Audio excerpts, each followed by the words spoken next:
So we are going to discuss Regulating Act of the 1773. So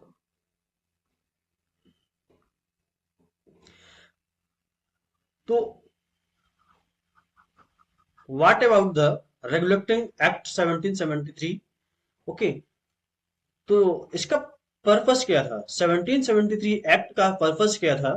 तो बच्चे सबसे पहले हम इसका बात करेंगे कि रेगुलेटिंग एक्ट क्यों आया था। ठीक है, इसका क्या पर्पस था। ठीक है, तो पर्पस था first British the attempt of the regulate the first India companies the affair. Okay, मतलब ये जो रेगुलेटिंग एक्ट था 1773, इसमें क्या हुआ था कि हमारी जो ईस्ट इंडिया कंपनीज जो थी, ईस्ट इंडिया कंपनीज की जो कार्यशैली होती थी, जो कार्य प्रणाली होती थी, इनका जो वर्क्स होता था, पर्पस इनका यही था कि रेगुलेटिंग एक्ट ही हमारा जो है वो ईस्ट इंडिया कंपनीज के नाम से हम इसको जानते हैं। ठीक है, अगर आपके पास ऐसा कोई क्वेश्चंस आता है तो put up the question and put up the queries. The regulating act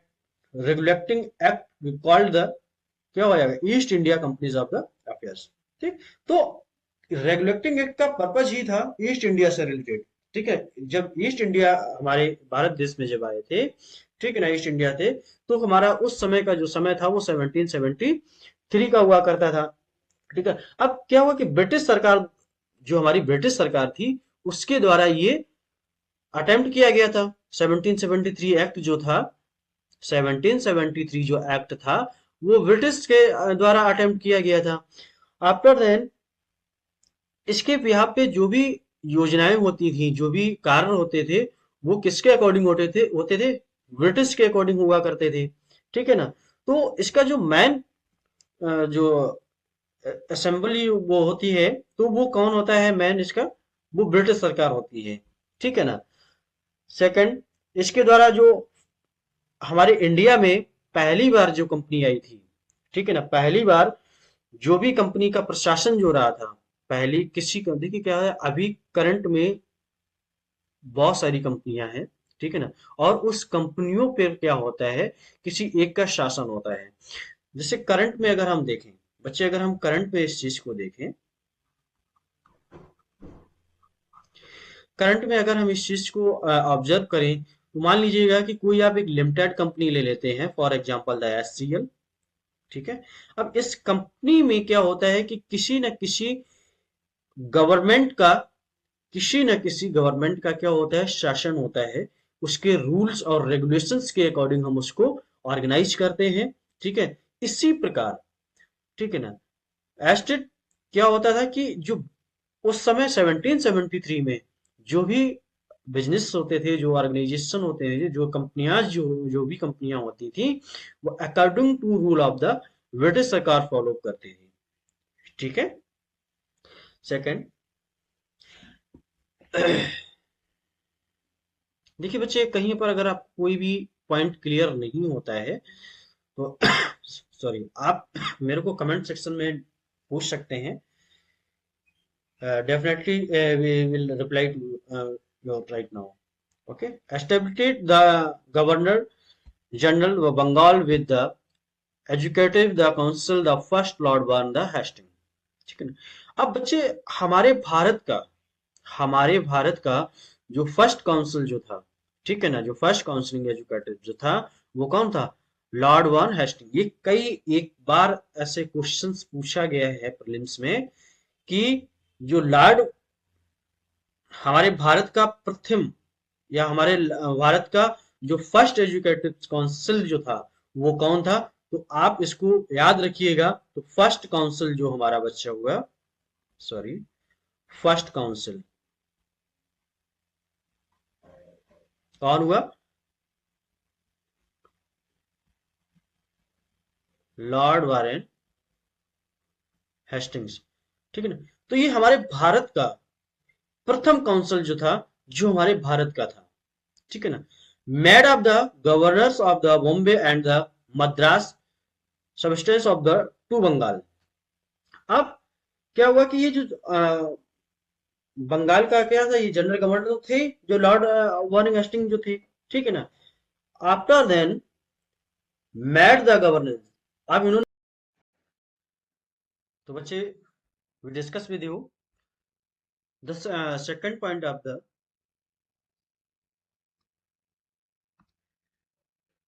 the second point, made governors of the Bombay and the Madras sovereignty the Bengal.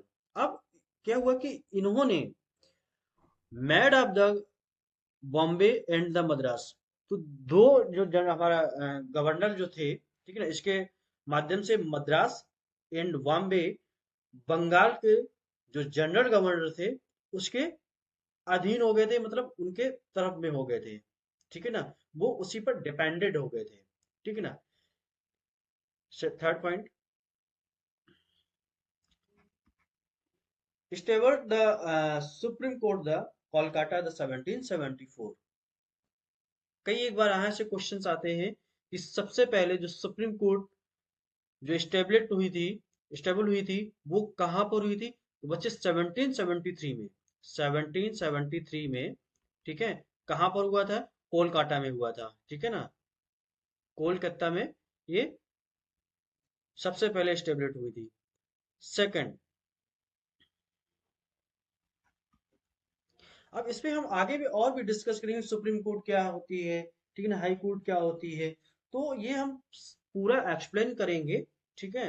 Video को आप पूरा देखेंगे तो आपका डाउट्स क्लियर होगा। अगर आप वीडियोस को नहीं देखेंगे, देखिए यहाँ से क्वेश्चन ऐसा नहीं है कि बहुत ज्यादा क्वेश्चंस यहाँ से पूछे जाते हो, लेकिन क्या है कि इस चैप्टर का कंप्लीट कराने का या थोड़ा बहुत इसमें बताने का पर्पज सिर्फ ये है कि आप एम लक्ष्मीकांत जैसे पढ़ना स्टार्ट करेंगे, जब हम इसका स्टार्ट करेंगे कि making of the constitution, then आपको ये पता होना चाहिए कि हमारा जो कॉन्स्टिट्यूशन जो था, हमारा जो कॉन्स्टिट्यूशन है वो, इसकी तैयारी कहाँ से की गई, इसकी जो मैन नींव थी वो कहाँ से रखी गई, ठीक है ना।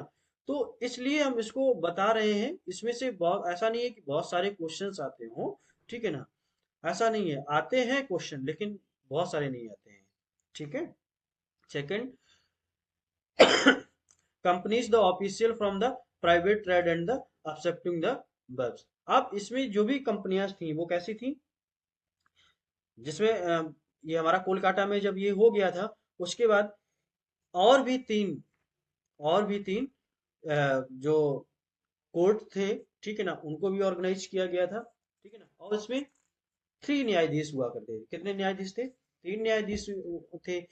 इसके तहत क्या होता है कि जो कंपनी में जो भी एम्प्लॉयज हुआ करते थे, कंपनी में जो भी एम्प्लॉयज होते थे, तो उनको क्या करते थे कि निजी जो उनका जो सेल्फ बिजनेस जो होता था, ठीक है ना, और वो किसके होते थे वो इंडियन ही थे, लेकिन भारतीय लोगों में उनका क्या होता था, एक गिफ्ट या रिश्वत, ठीक है ना, प्रतिनिधित्व करने का एक वो दिया जाता था, ठीक है ना। तो इसमें ऐसा होता था कि इसके तहत जो हमारा सुप्रीम कोर्ट था, इसके अकॉर्डिंग ये होता था कि कंपनी के कर्मचारी जो भी होते थे या मतलब जो भी एम्प्लॉयज होते थे, ठीक है ना, उनको क्या होता था कि जो भी हमारे इंडियंस लोग थे उनमें क्या करते, उपहार व रिश्वत लेने के लिए फाउंडेशन करते थे, ठीक है ना। Laid off the foundation of the central administration of the India, ठीक है ना। आफ्टर देन क्या होता है कि जो हमारी कोर्ट हुआ करती थी, ठीक है ना, एडमिनिस्ट्रेशन ऑफ द इंडिया, तो भाई जो हमारी सिविल सर्विसेज थी, ठीक है, lead of the foundation of the central administration in the in India, तो इन्होंने कहा कि हमारे भारत का भी एक सिविल होना चाहिए, ठीक है ना, और उस सिविल के अकॉर्डिंग ये सारी चीजों को ऑर्गेनाइज किया जाएगा। इसी के बाद जो हमारा एक फोर्थ पॉइंट इसमें मिसिंग है, ठीक है ना, तो ब्रिटिश सरकार का जो कहना था, ब्रिटिश सरकार इज कॉल्ड कोर्ट डायरेक्ट जो कंपनियां थी, ठीक है ना, के माध्यम से कंपनी क्या होती थी, इनके जो भी कंपनियां होती थी 1947 से पहले, ठीक है ना, बिफोर टू 1947, जो भी कंपनियां जो थी वो ब्रिटिश सरकार के अकॉर्डिंग ही ऑर्गेनाइज की जाती थी, ठीक है ना। द सेकंड पार्ट हमारा रहेगा 1784 द पिट्स ऑफ इंडिया एक्ट। ओके, तो थैंक यू।